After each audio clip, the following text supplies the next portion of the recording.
Dios les bendiga, soy el obispo Hugo Alfonso Montesinos. La palabra de Dios para nuestras vidas está llena de esperanza y nos muestra los principales pilares de la fe en nuestro Señor Jesucristo. Te invito a ver con mucha atención el siguiente mensaje. Esperamos que esta palabra pueda bendecir y fortalecer tu vida. Te invito a ver el mensaje de Dios. Primera de Corintios capítulo 6, versículo 19 y 20. Leemos la palabra del Señor, lo hacemos en el nombre de nuestro Señor Jesucristo. Dice: ¿O ignoráis que vuestro cuerpo es el templo del Espíritu Santo, el cual está en vosotros, el cual tenéis de Dios, y que no sois vuestros? Porque habéis sido comprados por precio. Glorificad pues a Dios en vuestro cuerpo y en vuestro espíritu, los cuales son de Dios. Oremos al Señor. Padre, en el nombre de Jesús vamos ante tu presencia en esta mañana, pidiéndote y rogándote, Señor, que nos guíes y nos ayudes para poder ministrar hoy a tu iglesia, a tu pueblo, esta palabra. Una necesidad urgente en nuestra vida para entender, Señor, lo que tu palabra nos enseña y que nos ayude para poder, Señor, también vivir conforme a ella. Más allá de nuestros preceptos, ideas, pensamientos o filosofías, Señor, podamos ver en tu palabra lo que tú nos dices. Ayúdanos para que nuestra mente y nuestro corazón se abra a la posibilidad de entender hoy lo que tu palabra nos enseña. En el nombre de Jesús lo pedimos hoy para tu gloria. Amén y amén, Señor. Fuerte ese aplauso de alabanza al Señor. Puede sentarse, Dios le bendiga. Hoy vamos a hablar de un tema bien escabroso, complejo también para el ser humano, y vamos a hablar acerca de la santidad del cuerpo. De eso vamos a hablar. Y hay un versículo en 1 Corintios capítulo 6, versículo 12, que nos ayuda también a entender un poquito esto. Pablo le habla allí a los corintios y le dice: todas las cosas me son lícitas, mas no todas convienen. Todas las cosas me son lícitas, mas yo no me dejaré dominar de ninguna. Esto es importante. O sea, no siempre las cosas lícitas son provechosas. Y ahí es donde tenemos nosotros que comenzar a hacer el examen bíblico para entender qué es lo que debemos y no debemos hacer. Veamos un poco la historia de los corintios. En los tiempos de la iglesia de los corintios, y sobre todo en la sociedad de los corintios, había un dicho, y posiblemente de origen filosófico, que exhortaba a las personas a complacer todos los deseos del cuerpo, absolutamente todos. Y ellos citaban: todas las cosas me son lícitas. El hedonismo, para que lo entendamos, era una forma de pensamiento filosófico que afirmaba que el cuerpo era malo y el alma era buena. Ese es el hedonismo. Afirmaba que el cuerpo era malo y el alma era buena, y que todo lo que se hacía con el cuerpo no importaba, porque siempre el cuerpo era malo, pero el alma era y permanecía siendo buena. Eso es el hedonismo. Ahora, en este sentido, todas las cosas, de acuerdo a lo que Pablo le expresa allí, todas las cosas eran lícitas. Y Pablo dice: yo no me dejaré mover o dominar por ninguna. Pero el problema en los corintios era que para ellos todas las cosas eran lícitas, siempre y cuando era para satisfacer las necesidades del cuerpo. Y eso lo podemos ver en el ejemplo clarísimo que aparece en los corintios, muy marcado, que ellos siempre satisfacían al cuerpo en todo lo que necesitaba. Y una de ellas era, por supuesto, satisfacer el cuerpo con el sexo, aunque esto implicara acostarse con una ramera o una prostituta. Ese era el pensamiento de ellos. O sea, lo más seguro es que este pensamiento se había introducido en la iglesia de Corintios y tenían una ¿cómo llamarle? Una baja o mala percepción de la libertad en Cristo. Y este es un problema, se había metido en la iglesia de los Corintios. Algunos cristianos en la iglesia de los Corintios caían en el pecado de la fornicación bajo este dicho: todas las cosas me son lícitas, porque entendían por el hedonismo que lo que el cuerpo necesitara podían dárselo porque el cuerpo era malo y solamente el alma era buena. Entonces Pablo contradice este dicho con dos respuestas muy claras. Primero, todas las cosas me son lícitas, mas no todas convienen. Es decir, hemos sido llamados cada uno de nosotros a libertad y no hemos sido llamados a libertinaje. Libres del pecado, y eso es lo que hemos sido, libres del pecado por la gracia de Dios y no para seguir bajo la esclavitud del pecado. Los cristianos de Corintio estaban tomando la idea de las cosas que son lícitas y aplicándolas constantemente a áreas en las cuales Pablo, por supuesto, o el Señor nunca pretendieron que se tomaran. Ellos estaban usando su libertad como permiso para pecar. O sea, somos libres, podemos hacer lo que queramos, todo me es lícito, más o menos me siguen ese pensamiento. Eso es lo que ellos decían. Cuando vamos al libro de Romanos capítulo 6 versículo 1 y 2, dice: ¿qué pues diremos? ¿Perseveraremos en el pecado para que la gracia abunde? En ninguna manera. ¿Por qué dice ahí? Porque los que hemos muerto al pecado, ¿cómo viviremos aún en él? Entonces, Pablo dice en la segunda frase: todas las cosas me son lícitas, mas yo no me dejaré dominar de ninguna. Claramente, no todas las cosas son malas, pero el exceso nos puede dañar. Y eso lo tenemos en la experiencia real de nuestras propias vidas en muchos aspectos. Tenemos que comprender entonces que hemos sido llamados a una vida de libertad. ¿Cuántos son libres aquí? De verdad, ¿cuántos son libres?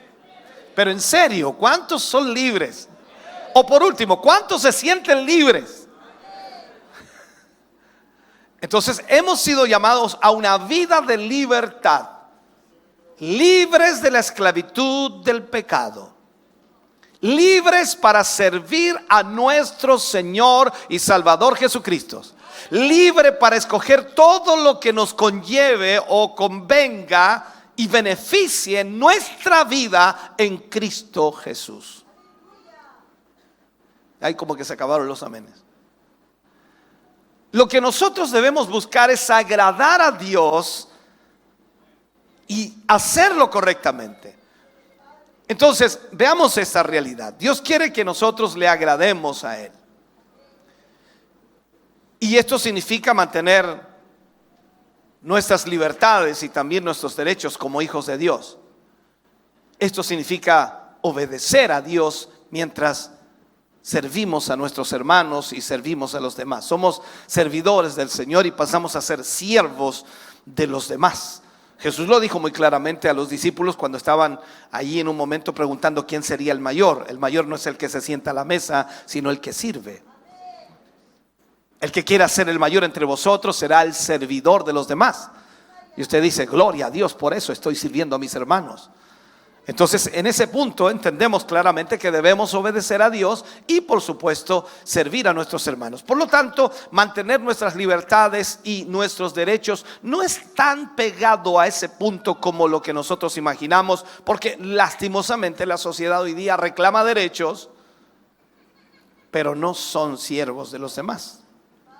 Ahora, el cuerpo es para Cristo y no para la fornicación, lo que Pablo también menciona en 1 Corintios capítulo 6, versículo 13 al 18. Dice: las viandas para el vientre y el vientre para las viandas. Esa es la frase que tenían los corintios. ¿Ya? Pero tanto dice: al uno como a los otros destruirá Dios.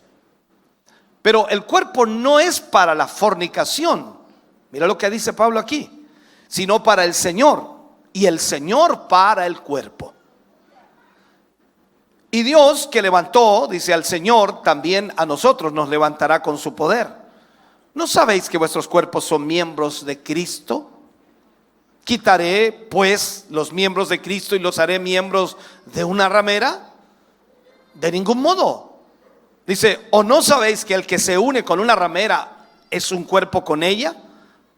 Porque dice, los dos serán una sola carne. Pero el que se une al Señor, un espíritu es con él. Y ella agrega, huid de la fornicación. Cualquier otro pecado que el hombre cometa está fuera del cuerpo, mas el que fornica contra su propio cuerpo peca. Aquí tenemos que aprender un principio para la pureza sexual entre los cristianos. El apetito por la comida y por el sexo no son lo mismo. Es totalmente diferente.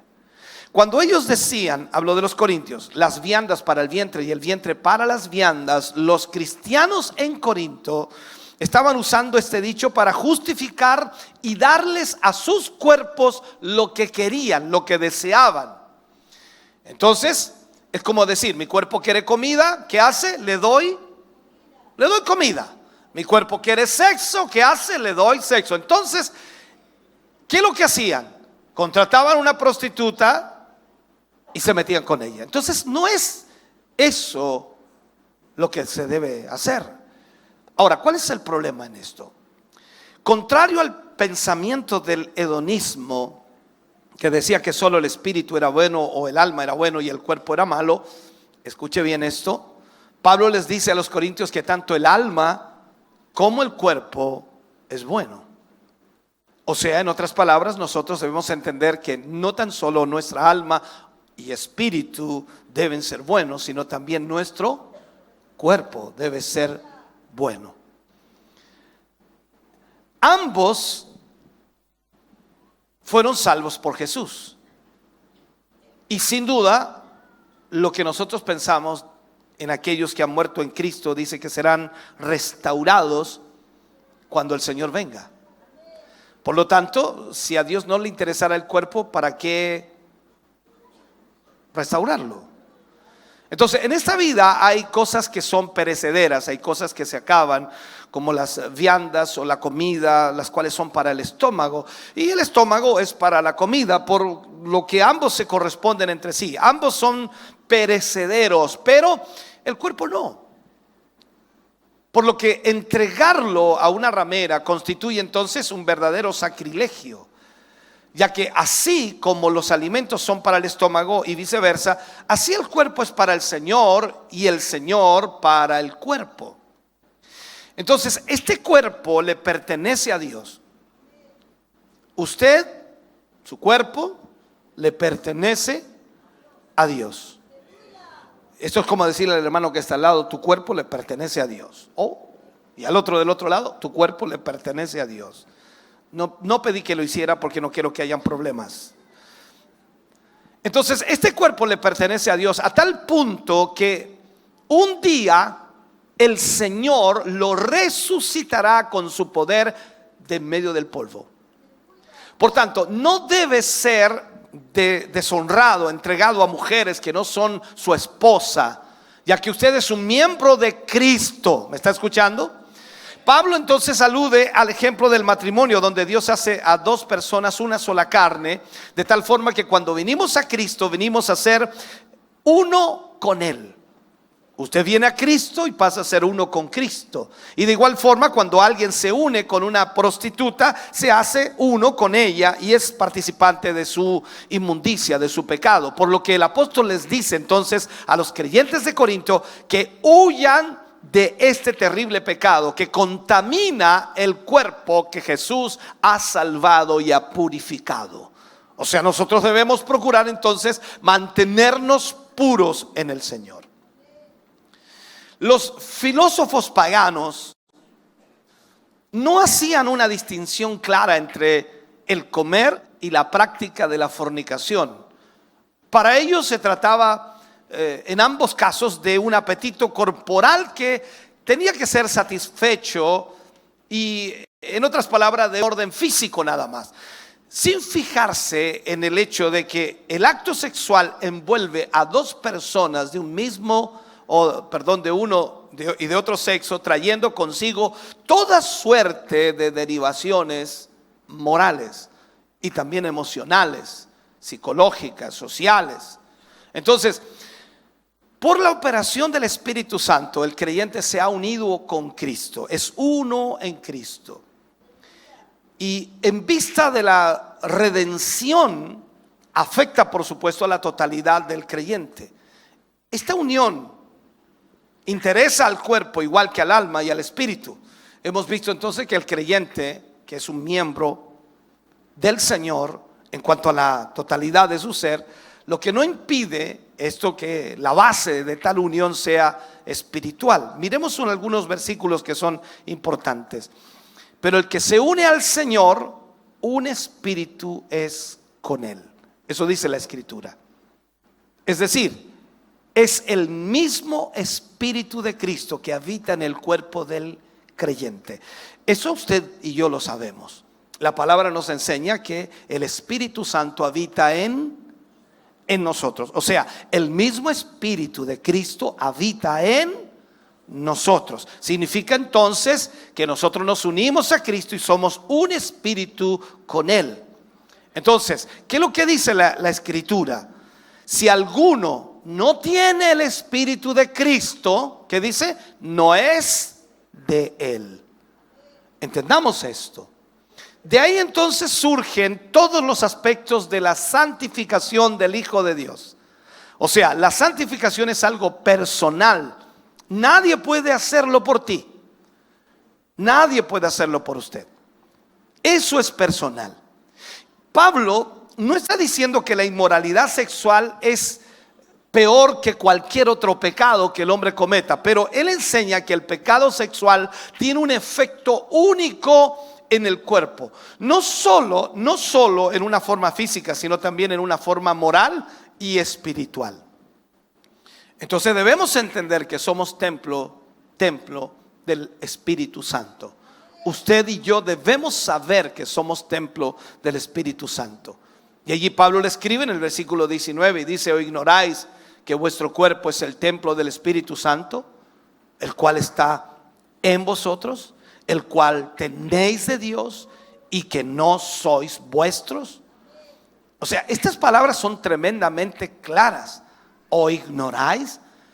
Entonces, cuando alguien peca deliberadamente, cuando alguien comete pecado, ¿ignora que él es templo del Espíritu Santo? ¿Ignora que él está unido a Cristo? Entonces los corintios habían sido bien instruidos por Pablo. Cuando vemos nosotros lo que Pablo les ministraba en las mismas cartas, no había duda de que Pablo no era la primera vez que hablaba de eso con ellos. O sea, había ya ministrado, enseñado. Lo que tenemos en las cartas es una parte de lo que Pablo había enseñado a la iglesia de los corintios. O sea, entendamos esto. Ellos no podían ignorar el hecho básico de que habiendo recibido el Espíritu Santo, su cuerpo se había transformado en el templo de Dios. Yo creo que todavía nosotros como cristianos no tenemos la claridad total en eso. O sea, usted y yo nos hemos transformado en el templo de Dios. Y eso ha sido por la obra de redención en el creyente. Porque hemos sido comprados, dice la Escritura, por precio. El precio sin límites de la sangre de Cristo Jesús. Entonces, nosotros nos hallamos ahora bajo el señorío de Cristo. ¿Quién es nuestro Señor? Gracias por la participación. El Señor es el dueño de nuestra vida. Nos encontramos bajo el señorío de Cristo. Entonces, entendamos, si nosotros hemos recibido el Espíritu Santo, llegando a ser, por supuesto, el medio para manifestar la gloria de Dios en este mundo, porque para eso es.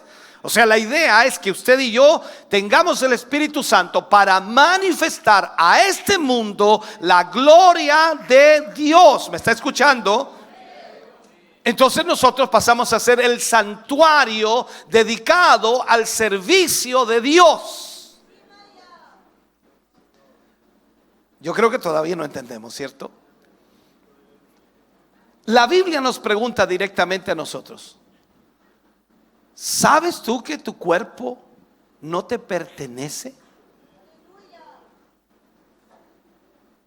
Esto es algo complejo. ¿Sabe usted que su cuerpo no le pertenece? De la misma manera, cuando la Biblia habla de la habitación del Espíritu Santo o la habitación de Cristo, limitamos su presencia a la parte espiritual solamente, a la parte espiritual de nuestro ser, nuestra alma o nuestro corazón. Sin embargo, aquí dice específicamente: ¿o ignoráis que vuestro cuerpo es templo del Espíritu Santo? Esto es uno de los problemas que tenemos mayores dentro de la iglesia cristiana. En el tiempo antiguo, el templo del pueblo judío, vamos a ir a esa historia. Dentro de ese edificio había un lugar llamado el lugar santísimo. Y este santuario interior representaba simbólicamente la presencia de Dios entre el pueblo. O sea, hoy los cristianos entienden que la presencia de Dios está en un nuevo templo. Ya no está en el templo hecho por manos de hombre. O sea, usted puede venir cualquier día de la semana aquí y la presencia de Dios no va a estar aquí. Ni siquiera hoy está en estas cuatro paredes. Está en nosotros. ¿Por qué? Porque nosotros pasamos a ser el templo de Dios. Nuestros cuerpos son el templo de Dios, donde habita el Espíritu Santo de Dios.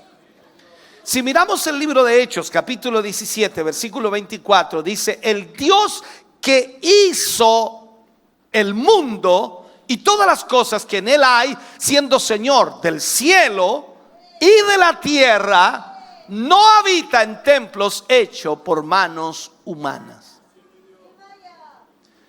O sea, cuando aceptamos a Cristo y confiamos en Él como Señor, como Salvador de nuestra vida, el Espíritu Santo comienza a morar en cada uno de nosotros, convirtiéndose nuestros cuerpos en el templo de Dios. Es como decir: mira, ahí está el templo de Dios. Allá está el templo de Dios. Allí va el templo de Dios. Mira el templo de Dios. Ah, otro templo de Dios. Estoy tratando de graficarle esto, ojalá me siga en esto, ojalá pueda entender lo que yo estoy entendiendo. A veces las palabras son muy torpes para poder explicarlo. Mi sabiduría o capacidad a veces no da el ancho para poder llevarle a entender todo esto. Entonces la pregunta aquí sería: ¿cómo tratas tu cuerpo? Porque es el templo de Dios. ¿Cómo tratas tu cuerpo? Existen creyentes que buscan la santidad, pero solo para el alma o para el espíritu.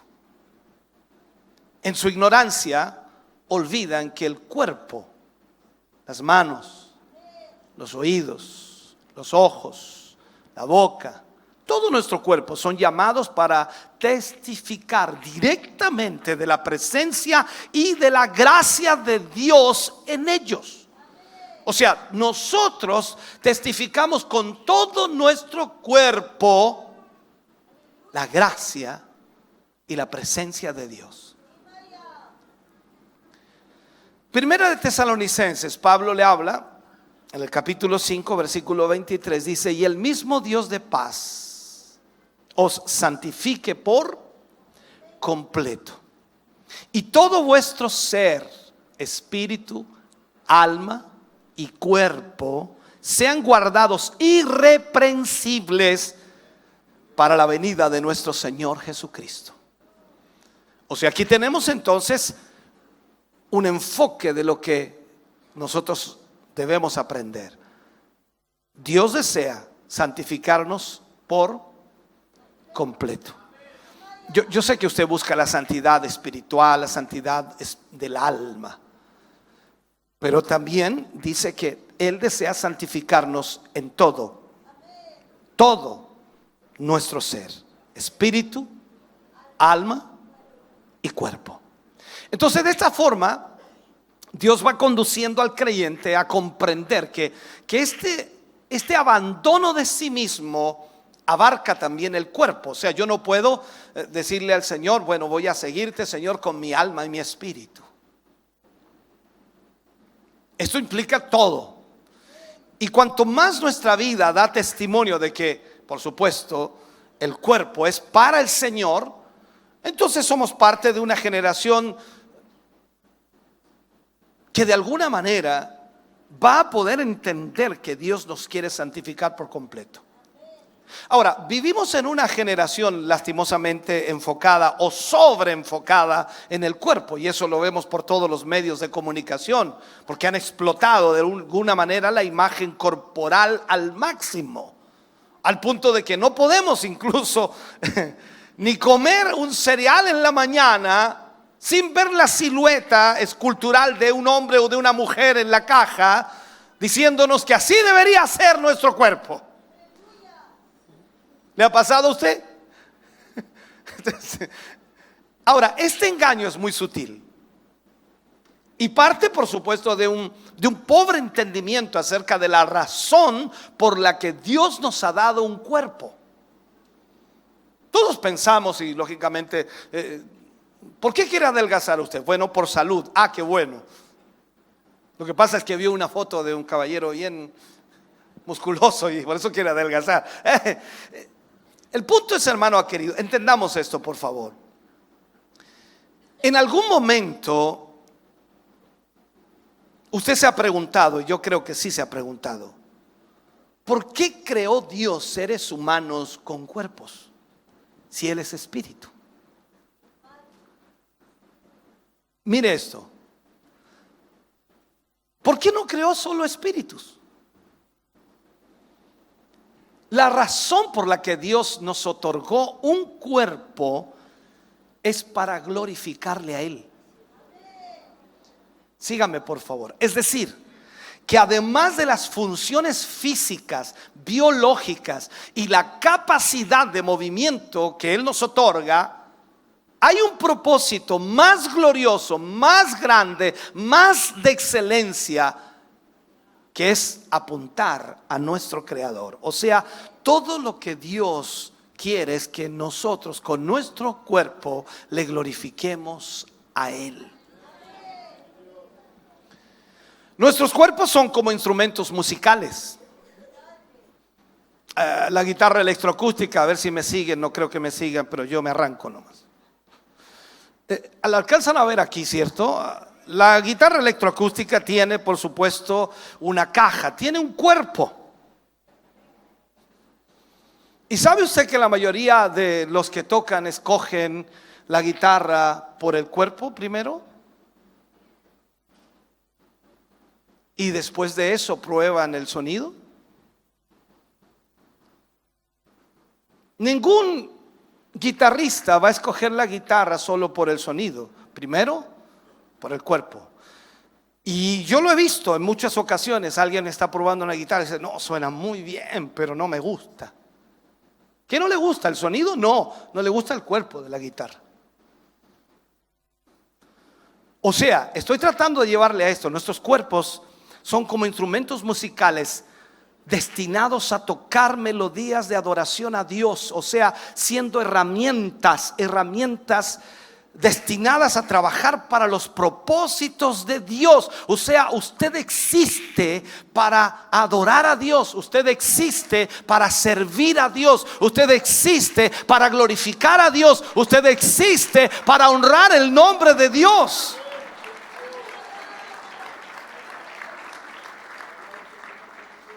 Ahora, imagínense que luego Dios dice a través de Pablo, dice Dios nos ha dado armas poderosas en Dios para destrucción de fortalezas. O sea, nos da armas para luchar por la causa de Dios. Saber que el Señor nos ha creado entonces, y ha creado mi cuerpo, ha creado su cuerpo para Él. Y esto es una verdad que cambia completamente nuestra perspectiva de vida, porque le pertenecemos a Él. Entonces, aquí es donde debemos entrar a este punto. Mi cuerpo no me pertenece. Su cuerpo no le pertenece. Lo lamento, pero su cuerpo no le pertenece. Mi cuerpo no me pertenece. No es solo mi cuerpo para el Señor. No es tan solo eso. Todo nuestro ser. Pero aquí estamos apuntando a esto para que lo entendamos. Entonces, si nosotros logramos entender que hemos sido elegidos para ser morada de Dios y también hemos sido comprados por el Señor, entendemos entonces por qué Él entregó su cuerpo para ser molido por nuestros pecados. Derramó su sangre para hacernos posesión suya. Ahora pregúntese un momento, y esto es importante. ¿Qué fue lo que más sufrió Jesús? ¿O en qué fue lo que más sufrió? En su cuerpo. Y usted no quiere sufrir nada en su cuerpo.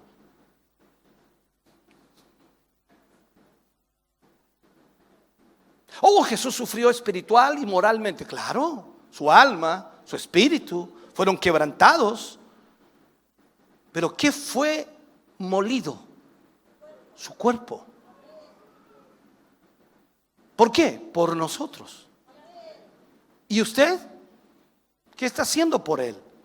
Bueno, yo en mi alma, sí, en mi espíritu, vengo aquí, me gozo, aleluya, gloria a Dios, y lloro, aleluya.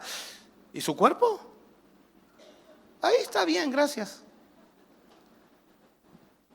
Entonces, ¿cuál es la respuesta lógica ante el gran amor de Cristo por nosotros, ante el gran amor de Dios por lo que Él hizo?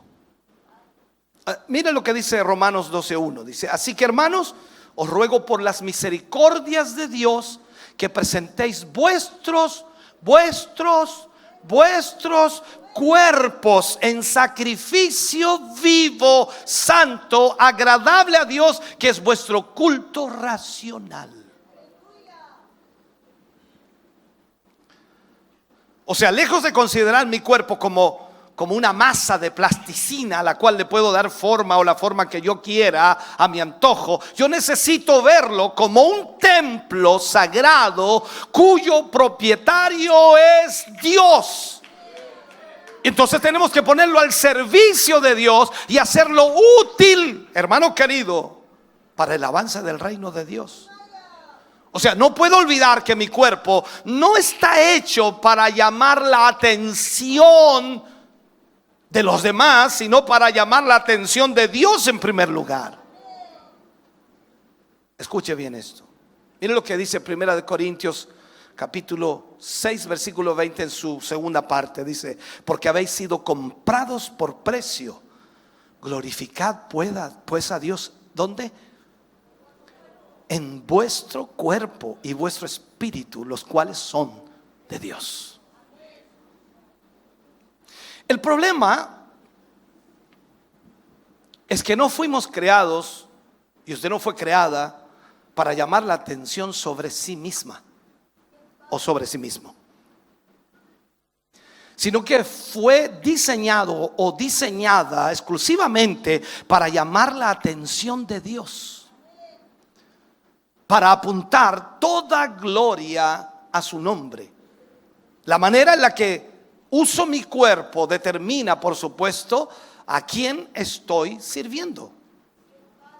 La forma en que me visto y me conduzco atraerá la atención hacia mí o hacia Dios.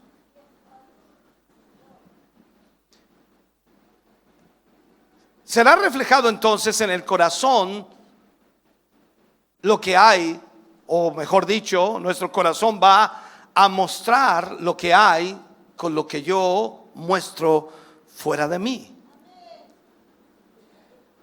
Entonces, si yo debo glorificar a Dios con mi cuerpo, debo procurar vestirme adecuadamente, es decir, como decirle a la gente, no me mires a mí, mira al Señor.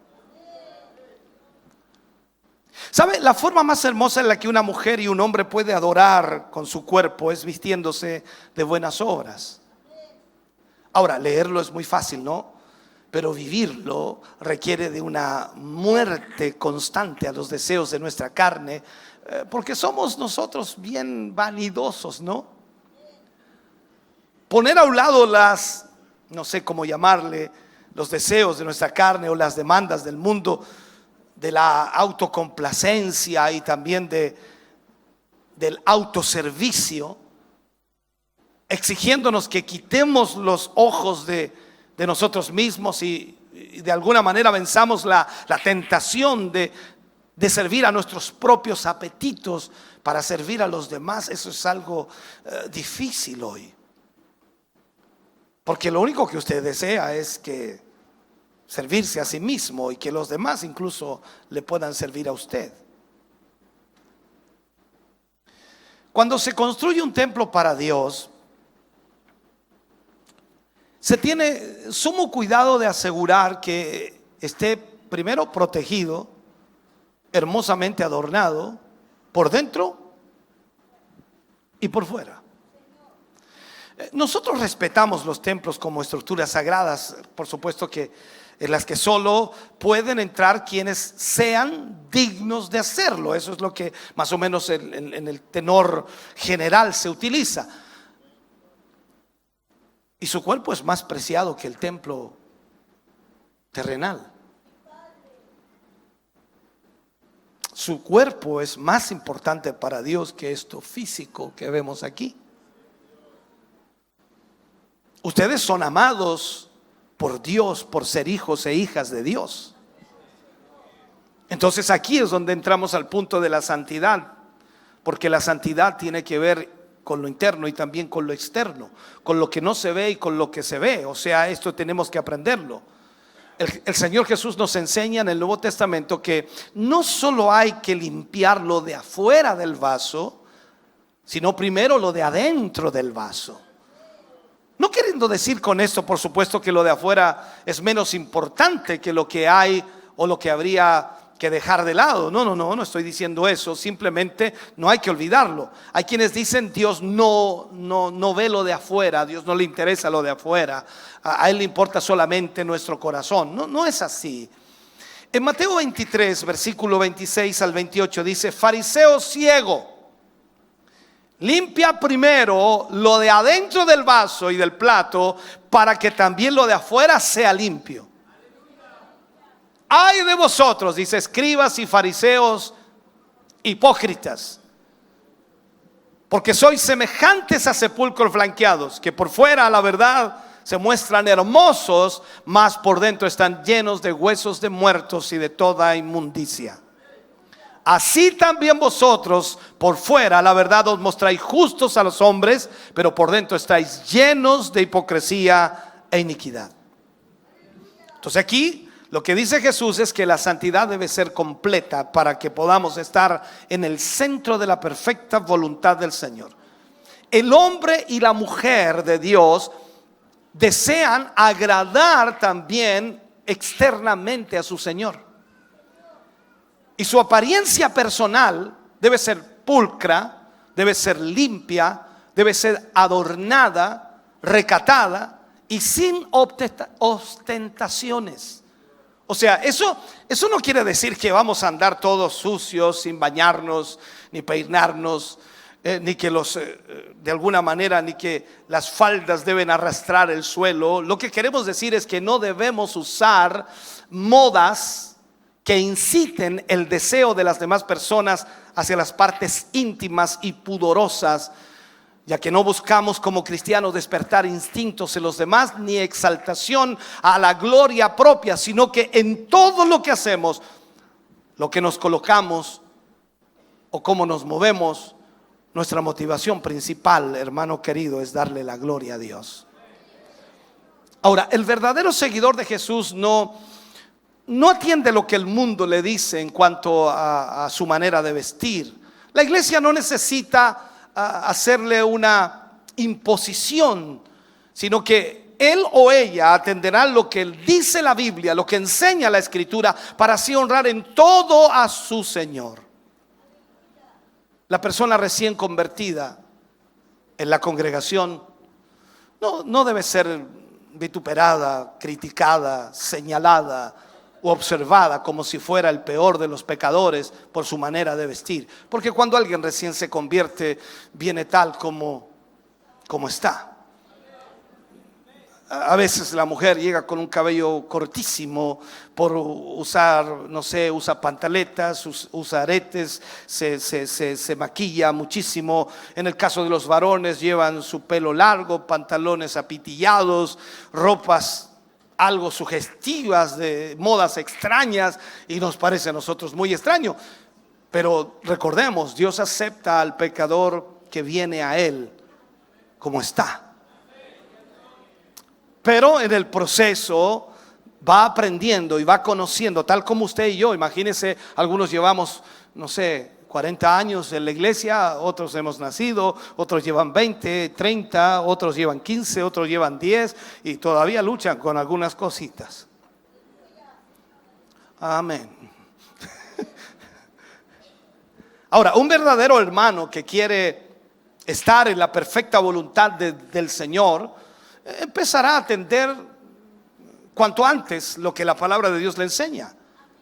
Y en cuanto a sus posibilidades económicas también le permitan, por supuesto, la Escritura será respetada y él irá de acuerdo a la palabra y el conocimiento que se le vaya otorgando, para que él pueda entonces entender que ahora es templo del Espíritu Santo de Dios y debe presentarse como cristiano. Ahora, la santidad, hermano querido, en la Biblia tiene que ver con la idea de belleza de vida. Belleza de vida. Se trata de una belleza interior que está íntimamente relacionada con la belleza del mismo carácter de Dios. Una vida tan genuina, tan noble, tan transparente, una vida ejemplar, no tan solo en el corazón, sino también en todo lo que hace esa persona. Lo vemos en los primeros cristianos, recuerde usted, y de muchos millones más que hasta ahora han recibido a Cristo. Cómo Dios transforma sus vidas, les hace nuevas criaturas. Es impresionante los cambios que Dios hace. Entonces, la santidad que Dios espera de su pueblo tiene que ver fundamentalmente con la idea de separación para Dios. De modo que se manifiesta en nosotros el tipo de vida de Cristo, y que a su vez nos alejamos del estilo de vida del mundo.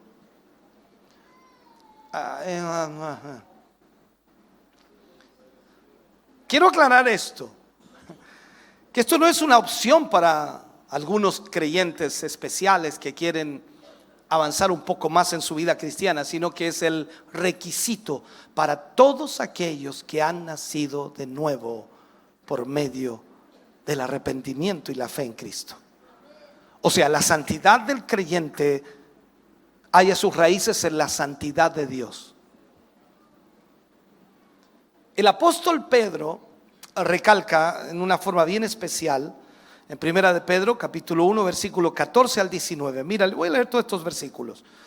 Como hijos obedientes, no os conforméis a los deseos que antes teníais estando en vuestra ignorancia, sino como aquel que os llamó es santo, sed también vosotros santos. Mira lo que dice: en toda vuestra manera de vivir, porque escrito está: sed santos, porque yo soy santo. Y sigue diciendo Pedro: y si invocáis por Padre aquel que sin excepción de personas o acepción de personas juzga según la obra de cada uno, conducíos en temor todo el tiempo de vuestra peregrinación, sabiendo que fuiste rescatados de vuestra vana manera de vivir, la cual recibisteis de vuestros padres, no con cosas corruptibles como oro o plata, sino con la sangre preciosa de Cristo, como de un cordero sin mancha y sin contaminación. O sea, la palabra, hermano, nos deja contra el muro y nos dice, bueno, ¿qué vas a hacer? ¿Qué decisión vas a tomar? Hay una lucha y una presión fuerte, y el enemigo lo que más quiere es marcar nuestras vidas para avergonzarnos. En el mundo en que vivimos hoy, nuestros adolescentes, nuestros jóvenes y quizás muchos cristianos de más edad están expuestos todos los días a las tentaciones del mundo, ya sea los vicios como el cigarrillo, el alcohol, la droga, la fornicación, el adulterio, en el caso de los casados, ya que todas estas cosas nos apartan de Dios. Entonces Satanás está trabajando fuertemente para que nosotros seamos avergonzados. Yo no creo en las casualidades. Si Dios ha puesto estas palabras en nuestra boca, algo debe estar pasando. Ya son varias semanas donde el Señor nos ha hablado acerca del pecado de la fornicación, el pecado del adulterio. Entonces, hermano, hermanas, yo creo que es necesario el arrepentimiento. Estamos a pocos días de nuestro aniversario y queremos de alguna manera ver la gloria de Dios y ver que Dios se glorifique como Él quiera y haga como quiera de nosotros. Entonces, te lo enseñamos esto con amor. Al principio, todo comienza con una ligera curiosidad del cristiano. Y ellos dicen, no sé, poniendo un ejemplo, ¿qué se sentirá fumar? ¿Qué se sentirá tomar? ¿Qué se sentirá estar ebrio? Y comienza todo ahí. ¿Qué se sentirá estar drogado? Las consecuencias nunca son buenas. Porque después te empiezas a sentir muy mal. Y lo peor es que luego te das cuenta que no te acuerdas de lo que hiciste anteriormente. ¿Sabe? El problema más grave está en que si alguno de los pecados mencionados te queda gustando, luego comienza una adicción de la cual es muy difícil salir. Y el enemigo es astuto y sabe que si te hace caer, aunque sea una vez, escucha bien, aunque sea una vez, luego viene y él trabaja recordándote todos los días lo que hiciste y te hace sentir sucio, te hace sentir mal, y por eso entonces te hace actuar de manera inmediata alejándote de la iglesia. Y sabes, lo único que puede liberarnos de eso es el arrepentimiento y que el Señor pueda nuevamente restaurar nuestra vida.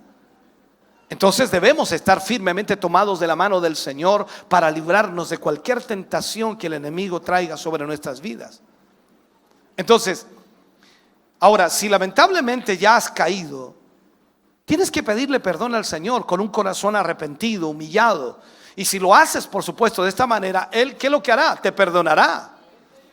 Luego de sentir el perdón de tus pecados, debes ponerte de pie y seguir adelante, seguir avanzando, tomado de la mano del Señor. Y solo nuestro Dios puede ayudarnos a dejar todo vicio, pecado, maldad que haya en nuestra vida. Dependemos de Él.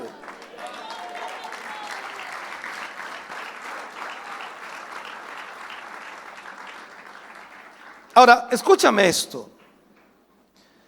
Sé que hay muchos que se jactan de no haber probado dichas cosas. No, yo nunca he hecho eso, pastor. Yo nunca he tomado, nunca he fumado, nunca me he drogado, nunca he caído en pecado, en fin, se jactan de que no han hecho ciertas cosas y pareciera que son dignos de felicitación. Pero yo me hago una pregunta. Si soy cristiano, si usted es cristiano y tiene el llamado, y lo digo así, tiene el llamado de Dios a ser diferente, ¿cuál es mi gran logro? ¿Cuál es mi logro el no haber caído en alguna de esas faltas? no hemos hecho nada extraordinario. Hemos hecho lo que teníamos que hacer. Es guardarnos para el Señor. O sea, no trates de sacar pecho y decir, oh, yo no soy como este pecador, ya fariseo. Porque eso fue lo que pasó con el fariseo. Entró al templo y vio allí al publicano golpeándose el pecho y decía, yo no soy como ese. O sea, si tú no has caído, si tú te mantienes firme, si tú sirves al Señor, si tú agradas a Dios, si tú adoras a Dios y si haces lo que Dios te está pidiendo, no estás haciendo nada extraordinario, estás haciendo lo que tienes que hacer.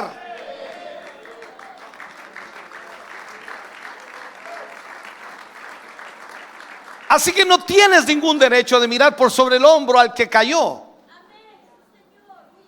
Lo que tienes que hacer es restaurarlo. Pablo dice, si vosotros que sois espirituales y sabéis que uno de tus hermanos ha caído, entonces como eres más espiritual, restáuralo con espíritu de mansedumbre. No sea cosa que tú también seas tentado y caigas en lo mismo. O sea, tengamos cuidado con eso.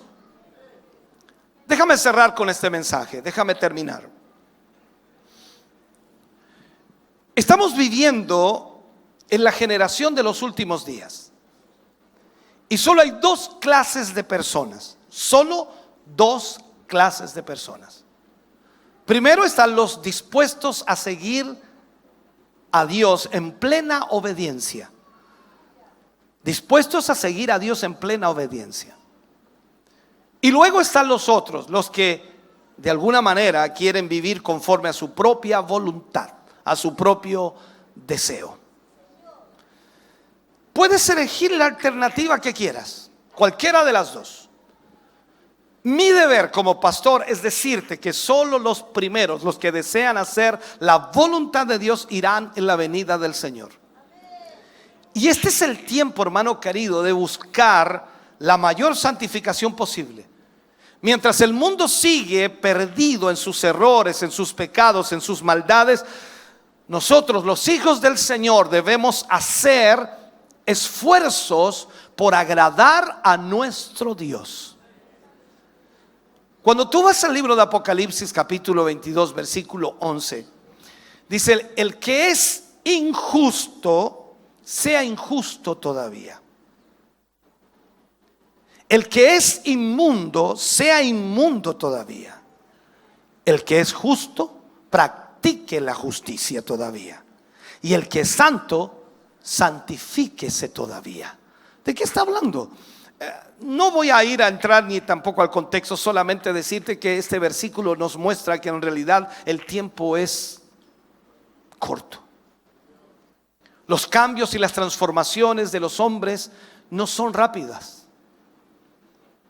Tú no vas a cambiar de la noche a la mañana. Me encantaría que fuera así. Me encantaría que el Señor tocara tu vida así y tú cambiaras totalmente, abandonaras todo, dejaras todo por el Señor y te convirtieras en un hijo de Dios extraordinario. Pero no es así. Usted que lleva un año, 2, 3, 4, 5, 6, 10, 15, 20, 30, los años que lleva, usted sabe que no es así. Hay cambios que demoran muchísimo, no por Dios, sino por nosotros mismos, que no queremos renunciar, no queremos dejarlo, no queremos abandonarlo. Es que me gusta, me agrada esto, es que no me pueden pedir ni exigir que abandone esto porque esto es mío, a mí me gusta. Ese es el problema que tenían los corintios. Hay creyentes que no dan un completo testimonio y para muchos es difícil distinguirlos de hombres y mujeres santos, menos considerar que están apartados del mundo, consagrados para Dios. El trato que a veces dan a los demás, las emociones que todavía manifiestan, el orgullo, la indiferencia o la arrogancia, la ira, la falta de fe, el testimonio personal o el testimonio espiritual, dan señales que en todo este tiempo que han estado dentro de la iglesia no han dejado que el Espíritu Santo trabaje en ellos. No han dejado que el Espíritu Santo los cambie o los transforme o los haga nuevas criaturas. Ahora te parecerá que lo que te he enseñado es duro, Pero la santidad debe ser completa para que podamos estar en el centro de la voluntad del Señor. Debemos ser genuinos. No existe la santidad solo en la iglesia. El verdadero Hijo de Dios es igual en todas partes y debe ser igual en todas partes, porque aquí sería fácil glorificar a Dios con tu cuerpo, con tu alma y con tu espíritu, pero Dios desea que lo glorifiques allá. Levanta mi nombre, yo los traeré a vosotros. Levanta el nombre del Señor allá afuera. Nosotros los cristianos no tenemos nada que esconder. Somos iguales que en la iglesia, somos iguales en la casa, debemos ser iguales en el trabajo, debemos ser igual con nuestros amigos, debemos ser en todas partes de la misma manera, porque seguimos exaltando el nombre del Señor. No se puede ser de otra manera. Ahora, si tienes una doble vida, lamento decirte que si tienes una doble vida, Dios no está en usted. Por eso es hora de analizar la vida que estamos llevando, ver si realmente con ella estamos reflejando ser un verdadero hijo de Dios. Y de no ser así, pedir perdón al Señor. Yo sé que usted es humilde. Si le preguntara, ¿usted es un hijo de Dios? Usted dice, aquí estoy tratando. Porque somos humildes. Ahí ocupamos la humildad. Pero para mí eso no es humildad. ¿Sabe por qué? Porque usted debiera ser un hijo de Dios. Y no es arrogancia decir soy un hijo de Dios, porque usted debiera ser un hijo de Dios. Entonces cuando le pregunten, ¿usted es cristiano? Amén. Ahora si no lo es, ya sabe lo que va a responder. Voy de vez en cuando. Pero yo te vi en la tele. Sí, justo fue ese día. Este es uno de los problemas que tenemos hoy día. Entonces lo que tenemos que hacer es buscar de nuevo el camino de donde salimos, donde nos desviamos, la desviación que tuvimos por nuestras malas decisiones. Pero esta vez regresar de manera definitiva, tomados firmemente de la mano del Señor, para que Él nos guíe, para que Él nos ayude, para que Él haga la obra en nosotros. Termino con este versículo. Santiago capítulo 3 versículo 11. ¿Acaso alguna fuente hecha por una misma abertura, agua dulce y agua amarga? O sea, solo puedo recordarte que tu cuerpo es el templo del Espíritu Santo. Tu cuerpo es el templo del Espíritu Santo. Que el mundo no vea un templo arruinado, que vea un templo digno de ese Dios que habita en ti, de ese Dios que te ha salvado, te ha redimido y que te ha hecho su hijo y te ha hecho su hija.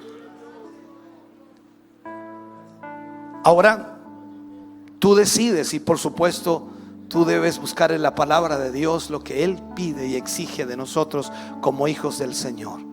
Sea esta palabra en tu corazón y en tu vida para analizar y para decirle: Señor, ayúdame a ser el templo que debo ser. Estamos contentos de que hayas visto y escuchado este mensaje. Creo con todo mi corazón que Dios le ha bendecido. Quiero invitarles a suscribirse a mis redes sociales, donde tenemos contenido que le ayudará a alimentar su vida espiritual.